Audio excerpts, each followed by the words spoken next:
All right, so we're all set up at the Golden Triangle Mall for the Father's Day Festival. I'm sharing a table with Izzy. And so, yeah, this is our table. Look at how beautiful it is. Slay. Hi, gays. Oh. I'm hot. I know, it's so hot. It's a baby concha. And Izzy almost killed it. All right, mediocre update. It's 11:02. I'm not sold out yet. This is homophobic. It's so homophobic. It's Pride Month. Why am I not? Yeah, I mean, no, just technically 1 hour. Started at 10. Oh. Yeah. Oh, I guess because we were here earlier. Yeah. I don't know. But yeah, no sales yet.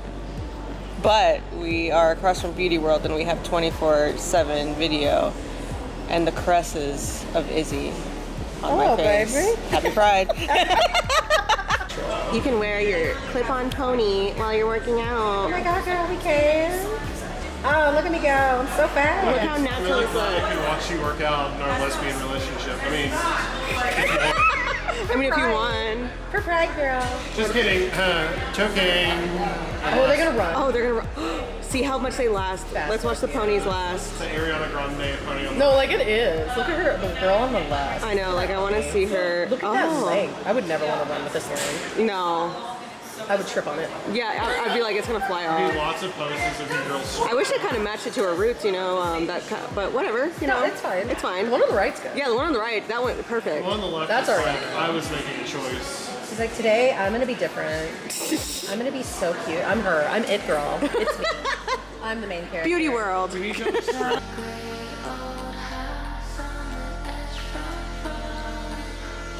All right, I sold one of these. I don't know where it is.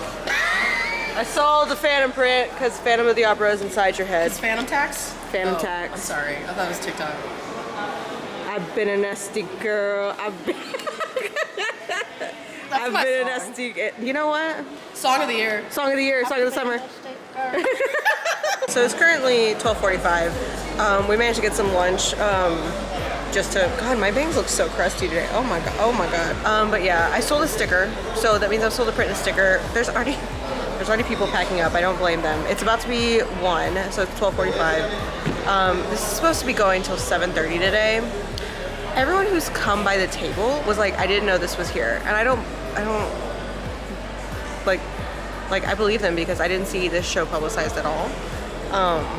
And like everyone who's walking by isn't here to see us. They're here to shop the shops. Like we have the beauty store in front of us. I got toured behind me, as you can see, not sponsored, but there's like Bath and Body Works on it. Like no one's here to see us.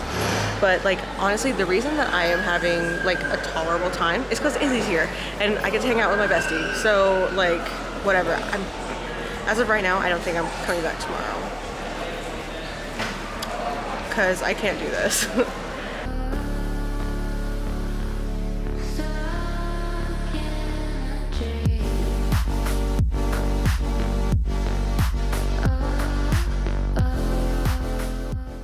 All right, it's 3:29. We're packing. Okay, bye. Bye. Whatever. Okay, let's talk about it.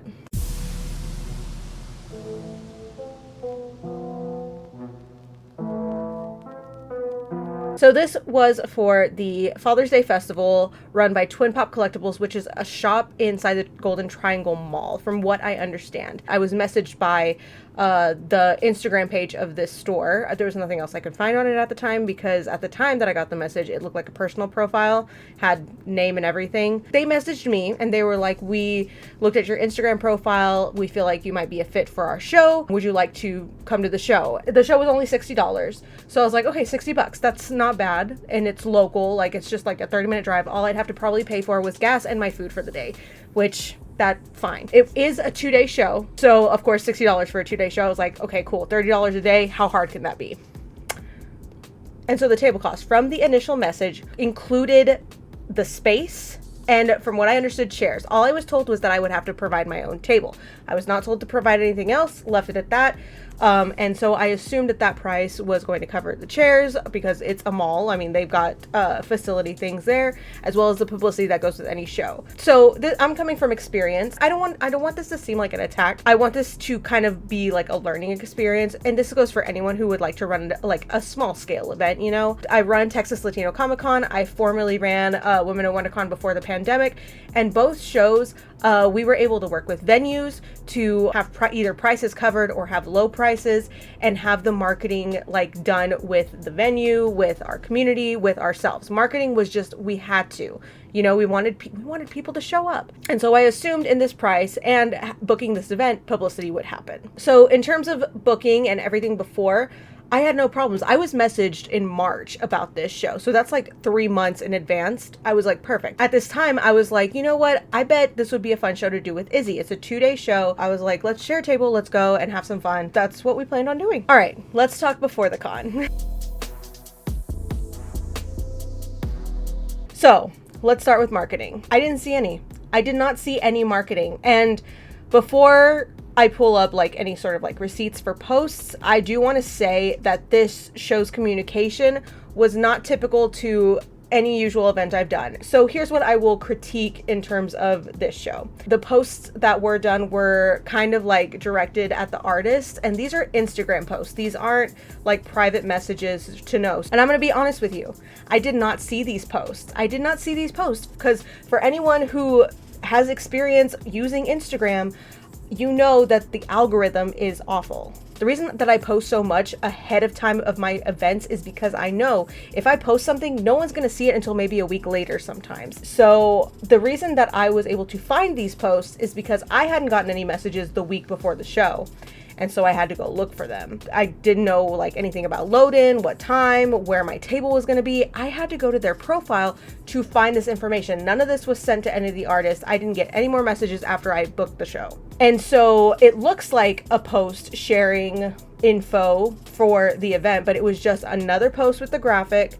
And then, all right, vendors, here's information. Number one, you're not marketing to anyone. You're talking to your artists. Number two, you're not talking to your artists. You're making a post and hoping your artists find it. So honestly, in my opinion, that was not the way to go about that. If you wanted to get that information to your artist, you need to message them. You need to email them, actually. Stay out of the DMs, put it in an email. You need to keep your paper trails and make sure you have that communication with everyone. So that way on the day of the event, if anything goes wrong, you can refer to that email chain and not have it be on a post that may or may not have been seen. There wasn't any like cross promotion, any posts inviting the public. There wasn't any like collaborative posts. There was nothing like that I saw online. And I went and searched like other social media platforms minus Facebook. I did not check Facebook because I am not on Facebook, but I didn't find anything. I didn't find a damn thing. I searched like TwinPOP Father's Day Festival, and the only posts that I were able to find on social were my own, because I publicize my own appearances, y'all. I want people to show up, you know? So all in all, publicity and communication were disappointing, but I do see the ability for improvement. I mean, they've got a following. This store has a following. They have people who will come back to events, but in terms of artists and from the vibe that I caught, I don't know if artists will stick around for these events if this is how they're going to continue to be handled.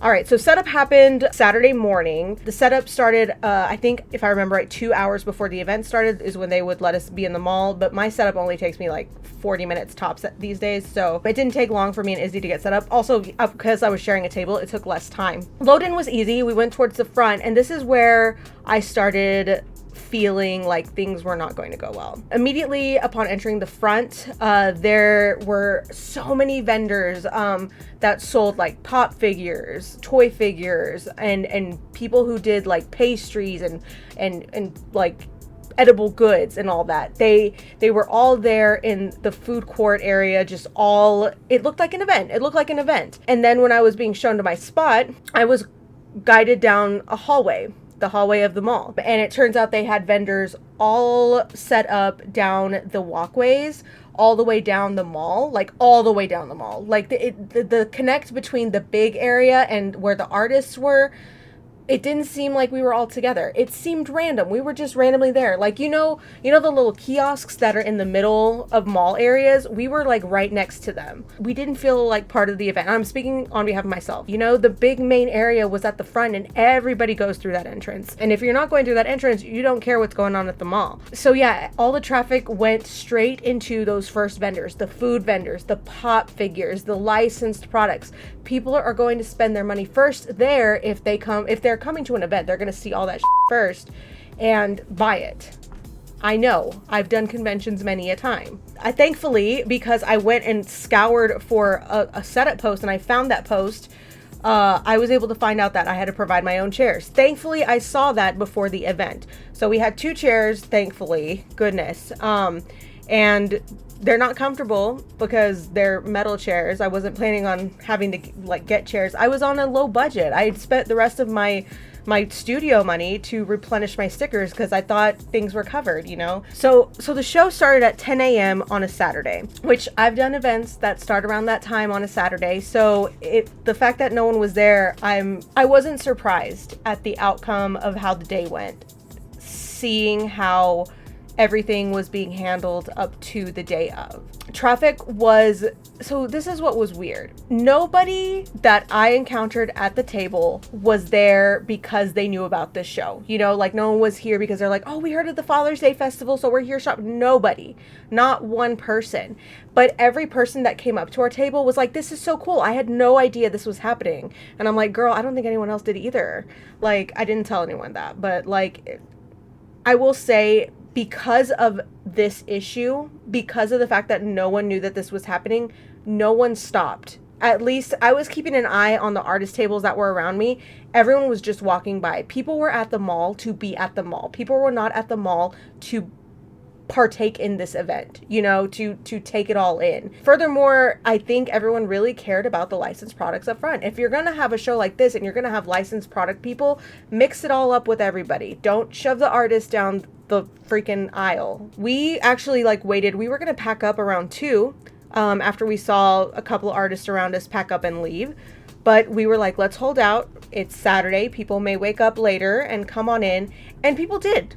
But they didn't care about this event. No one stopped. And I don't want to blame the fact that I changed anything. I was still being myself. I was smiling. I was welcoming people anytime anyone came to look at the table. But the vibe was just not in this show at all. Yeah, overall, the general vibe, I felt like we were there for something. I felt like it was being pranked, if I'm being honest. I was talking to the artist that was next to us, and she was like, I don't think this crowd is for us. And I was like, you know what? I agree. Because we draw a lot of cartoony stuff. I draw comics. I draw spoof stuff. And everyone who was at the mall just wasn't it. I can't speak in terms of the environment, the expectation, because nothing was set. Nothing was done to have that expectation. All I expected was low turnout and low vibes, and it met my expectations. That's why we packed up early. I had only made $20 almost to the end of the day, and if I doubled that and knew I was going to come back on Sunday, which was Father's Day, a holiday that I know people don't go out, they're out to eat, they're grilling, they're having their festivities, no one's going to a mall, and Saturday would have been my more profitable day. I wasn't going to risk it. Oddly enough, I came home and I had 2 Etsy orders waiting, and I sold a commission. So it's okay, cool, great. I'm done. Had the show gone off and I made table and a half, like my expectations are for 2-day shows, I would have come back on Sunday. Absolutely, I would. I think the biggest takeaways from the entire event: market better, communicate with your artists more, and if you're going to have artists at your show, prioritize them just as much as your licensed merch vendors. That's going to be my 3 bits for this show. All right, post-show. No, I did not make table. I did not make table, which means I didn't make profit. I made $23. So I lost money. I lost money for a $60 local show table. It just really sucks, because I tried to stay as positive as long as possible at a show, But as soon as I saw everyone behind me pack up and leave, and the tables that were down the way pack up and leave, I was like, so that's how it's going to be today. And it sucks because we had to buy ourselves lunch. We weren't going to starve. We're adults. We got to feed ourselves, you know? So we bought lunch. And so it's basically like I made nothing because the money I made, that was lunch. So it's basically like I went and set up a table just to like smell some Denton air. And that's like not my favorite air. So that brings me to would I participate again? For these shows, no. I will give a hard no, because as of right now, I think this shop needs to learn what they want from their markets. Do they want to market artists? Do they want to market licensed businesses that kind of match the energy of theirs?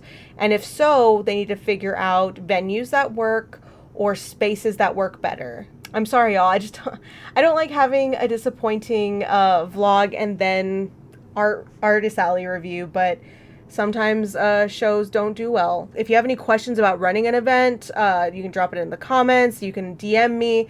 I'll answer best I can with my experience. At the end of the day, I don't want any negativity sent to anyone involved in this show.